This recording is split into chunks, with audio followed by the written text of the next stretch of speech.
اس کا درجہ تمام گھوڑوں کی نسلوں کے اندر سب سے اعلیٰ بالا برتر.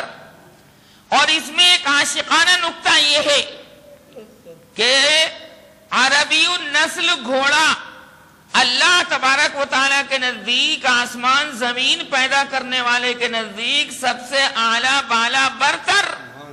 وہ کیوں برتر ہے؟ اس لیے کہ اللہ کا محبوب لاڈلا پیغمبر عربی ہے.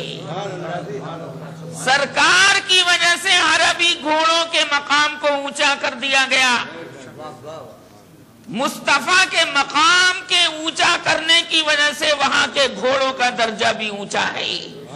میں آپ سے پوچھتا ہوں مسلمانوں کہ جو ذات، جو انسان رات اور دن رسول اللہ صلی اللہ علیہ وسلم کے گرد رہے، رات اور دن ساتھ رہے، سفر میں، حضر میں، مصلی میں، نماز میں، روزے میں، حج میں، زکوٰۃ میں، جس کی بیٹی رسول اللہ صلی اللہ علیہ وسلم کے نکاح میں ہو، جو ابو بکر ہر وقت 24 گھنٹے رسول اللہ کے ساتھ رہتا ہے، کیا اس کا مقام اونچا نہ ہوگا؟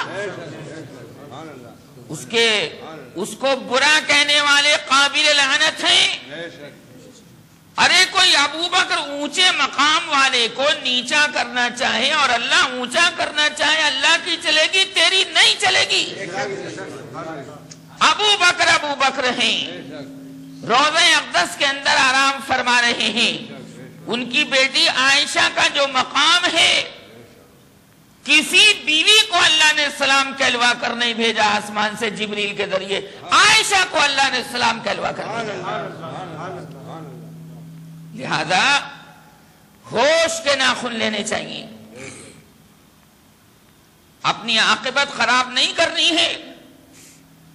اپنے اعمال کو دیکھتے رہنا ہے کہ بھئی ہم دوسروں کے بارے میں سوچنے کے بجائے، دوسروں کے بارے میں کچھ لب کشائی کرنے کے بجائے اپنے گریبان میں جھانکیں کہ ہم کیا کر رہے ہیں. ہم نے آخرت کے لیے یا تنہائی کے گھر قبر کے لیے، اندھیرے مقام کے لیے کیا تیاری کر رکھی ہے. وہاں تو بولتی بھی بند ہوگی، کچھ کہہ نہیں سکتا مردہ اللہ کی بارگاہ میں. میاں بولنا بھی چاہے گا تو بول نہیں سکتا. اپنی آواز قبر کے اندر سے پہنچانا چاہے گا دنیا والوں کو تو پہنچا نہیں سکتا. اللہ نے اشارہ کر دیا تو ہمارے قبضے میں ہے. ہم نے تجھے دنیا کی زندگی میں آزادی عنایت فرمائی تھی، پر تو نے اس آزادی کا کوئی فائدہ نہیں اٹھایا. تو نے ہم کو راضی نہیں کیا. تو نے ہمارے قرآن کریم کو پس پشت ڈال دیا. تو وہاں قبر کے نور کی تیاری کر سکتا تھا، لیکن تو نے ایسا نہیں کیا. اب یہ تیرے اوپر ڈیپینڈ کرتا ہے کہ تو خیر کے راستے پر چلتا ہے یا شر کے راستے پر چلتا ہے. لہذا میرے صدیق تو بھائی یہاں پر بھی عاشقانہ نکتہ یہی ہے کہ میاں عربی گھوڑوں کا مقام اونچا ہے رسول اللہ کے عربی ہونے کی وجہ سے. رسول اللہ کے جد امجد حضرت اسماعیل علیہ السلام، جن کی اولاد میں محمد عربی صلی اللہ علیہ وسلم ہیں. یہ تو آپ کو پتا ہے، اسماعیل کی اولاد میں ہے سرکار مدینہ صلی اللہ علیہ وسلم، اور اسماعیل صاحبزادے حضرت ابراہیم علیہ السلام کی. ہم سے تو کوئی پوچھتا ہے، ذوالحجہ کے مہینے میں بھی پوچھتا ہے کہ بھئی یار یہ بقرعید میں جانور کیوں ذبح کروائے جاتے ہیں. ارے میں نے کہا یہ بھی صدقہ ہے محمد الرسول اللہ صلی اللہ علیہ وسلم کا. حضور کے سب سے بڑے دادا اسماعیل جو تھے، جن کی اولاد میں حضور اکرم صلی اللہ علیہ وسلم ہے، ان کی سنت کو ادا کرنے کے لیے کہا گیا ہے کہ اسماعیل نے اپنی جان سب چیز قربان کر دی تھی. میرا محمد بھی اسماعیل کی اولاد میں ہے. اے امت محمدیہ، تم اس کی یاد کو تازہ کرو، اس کی یاد کو تازہ کرو. اور اسماعیل علیہ السلام ایسے پہلے فرد ہیں مسلمانوں کہ جنہوں نے سب سے پہلے گھوڑے پر سواری کی. ورنہ گھوڑا تو یہ وحشی جانور تھا، وحشی جانور. حضرت اسماعیل علیہ السلام نے سب سے پہلے گھوڑے پر سواری کی، سب سے پہلے۔ یہ شرے بھی جاتا ہے نبی کریم صلی اللہ علیہ وسلم کو۔ حضور اکرم صلی اللہ علیہ وسلم کے پاس بہت گھوڑے تھے اور سب کو آپ جہاد کے لیے استعمال فرماتے تھے، اور ہمارا آپ کا اور سارے عشاق کا اہل سنت والجماعت کا عقیدہ راسخہ ہے، جس گھوڑے کے اوپر سرکار نے سواری کرنی وہ اللہ کے عرش سے بہتر ہے۔ یاد رکھنا یہ عقیدہ، وہ گھوڑا تمام گھوڑوں میں سب سے بہتر ہے، کیونکہ سرکار کا نورانی جسم اس گھوڑے سے لگ گیا۔ ہمارے تو ایک صحابی گزرے ہیں حضرت عائذ رضی اللہ تعالی عنہ، عائذ عین الف حمزہ زال، عائذ کے معنی پناہ چاہنے والا، لہذا حضور اکرم صلی اللہ علیہ وسلم وہ جہاد میں تھے ساتھ میں، وہ فرماتے ہیں کہ جنگ خیبر کے اندر جو سن 7 ہجری کے اندر ہوئی، دشمنوں نے، یہودیوں نے ایک بہت زبردست تیز تیر میرے چہرے پر مارا۔ کیا ہوا کہ اس تیر کے چہرے پر لگنے کی وجہ سے خون کی دھار، لہو کی دھار بہہ پڑی، میرا گال، میرا چہرہ خون سے تربتر ہو گیا، داڑھی میری تربتر ہو گئی، اور وہ خون بہہ کر میرے سینے پر آنے لگا، وہ خون بہہ کر میرے سینے پر آنے لگا۔ سرکار دو عالم صلی اللہ علیہ وسلم سے میں نے کچھ نہیں کہا، میں تو گیا تھا وہاں پر جام شہادت نوش کرنے کے لیے، یہ جام محبت نوش کرنے کے لیے، جام شہادت نوش کرنے کے لیے گیا ہی تھا میں، اور مومن کا مقصود و مطلوب بھی یہی ہوتا ہے۔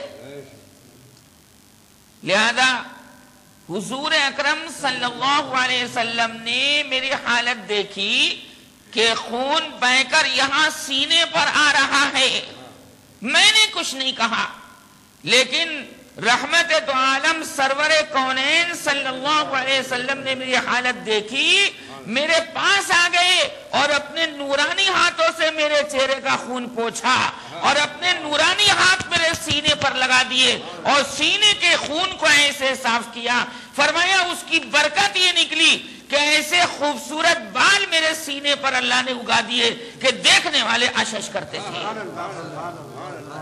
دیکھنے والے اشش کرتے تھے کہ سرکار کا نورانی ہاتھ دست حق پرست، دست صادق، دست حقانیت میرے سینے کے اوپر اس بہانے سے گر گیا۔ میں کہتا بھی تو میری زبان نہیں چل سکتی تھی کہ یا رسول اللہ میرے سینے پر ہاتھ پھیر دیجئے۔ ارے یہ تو موقع کی بات ہوتی ہے، جو بازی مارنے والا ہوتا ہے بازی مار کر لے جاتا ہے۔ فرمایا کہ میاں تیر تو بہانہ ہو گیا میرے لیے، میری تقدیر مسکرا رہی تھی کہ آجا تو اگر یہاں پر آیا تو ہم تجھے نورانی ہاتھ محمد کے دے دیں گے، لگوا دیں گے، تیرے سینے پر خوبصورت بال اگائیں گے۔ بولے بہت شاندار میرا سینہ ہو گیا، بہت شاندار میرا سینہ ہو گیا۔ اب جس نے رسول صادق، رسول امین، اشرف الانبیاء والمرسلین حضور مکرم صلی اللہ علیہ وسلم کا جھوٹا کھایا ہو اور آپ کی جھوٹی ہڈیاں چوسی ہوں، اس منہ کے اوپر ہماری جان بھی قربان، مال بھی قربان۔ یہ عائشہ کا منہ تھا، کیا تھا؟ عائشہ کا جھوٹا استعمال فرماتے تھے نبی کریم صلی اللہ علیہ وسلم، اتنا پیار ابو بکر کی بیٹی سے، اتنا پیارا ہے کیوں نہ ہو، ابو بکر کا مقام تو بڑا اونچا ہے، اونچا پروردگار، اعلیٰ پروردگار ابو بکر صدیق سے محبت کرتا ہے۔ کوئی نفرت رکھے وہ جانے اپنی عاقبت خراب کرے، لیکن ابو بکر تو تمام صدیقوں کے سردار ہیں۔ من النبیین والصدیقین والشہداء والصالحین، وحسن اولئک رفیقا۔ لہذا حضرت عائشہ صدیقہ فرماتی رضی اللہ تعالی عنہ، توجہ، کہ پیالے میں جہاں سے میں پانی پیتی تھی، جہاں ہونٹ لگاتی تھی، سرکار اپنے ہونٹ بھی وہیں لگاتے تھے۔ اللہ میرے ہونٹوں کی جگہ کی اتنی بڑی قدر ہے سرکار کی نگاہ میں، تو میرے ہونٹوں کی کتنی قدر ہوگی پیالے کی۔ یہاں تک کہ کسی بیوی کو یہ فخر حاصل نہیں کہ آخری وقت میں جب دنیا سے پردہ فرما رہے ہیں میرے سچے آقا صلی اللہ علیہ وسلم، آپ کے سچے آقا، ساری کائنات اسلامی کے سچے آقا، جن کی گواہی صداقت و حقانیت کی دشمنوں تک نے دی ہے، کسی بیوی کو یہ فخر حاصل نہیں فرمایا۔ عائشہ فرماتی میری گود کے اندر سرکار کا جسم مبارک تھا، میں لیے بیٹھی تھی، گود میں باہوں میں محمد الرسول اللہ صلی اللہ علیہ وسلم کو لیے بیٹھی تھی۔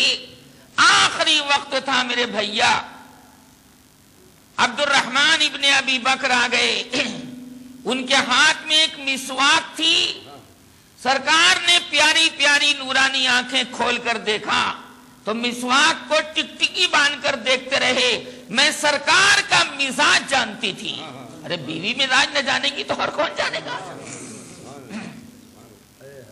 مجھے پتا تھا کہ مسواک سے سرکار دو عالم صلی اللہ علیہ وسلم کو بڑی محبت ہے۔ میں نے پیار سے پوچھا، دوں مسواک دوں؟ نرم کر کے دوں؟ نرم کر کے دوں؟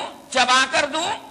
تو حضور مکرم صلی اللہ علیہ وسلم نے میری گود میں، میری باہوں کے اندر، امام بخاری نے اس کو نقل کیا ہے، سر سے اشارہ کیا۔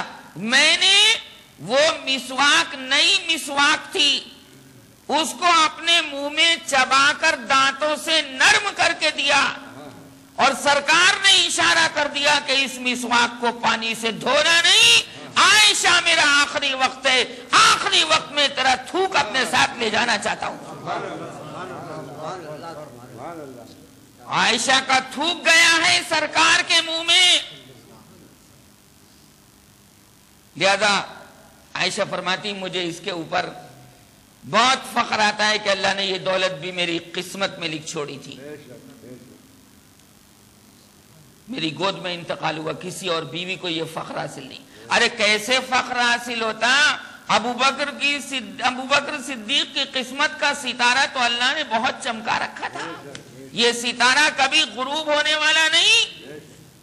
ارے تیمم جیسی دولت عائشہ صدیقہ کی بدولت ملی کہ اگر پانی نہیں ہے تیمم کر لو، عائشہ کی برکت سے ملی۔ پانی ہے لیکن پانی نقصان پہنچا رہا ہے، ڈاکٹر نے پانی کے استعمال سے منع کر دیا ہے، تو بھائی تیمم کر لو مٹی سے۔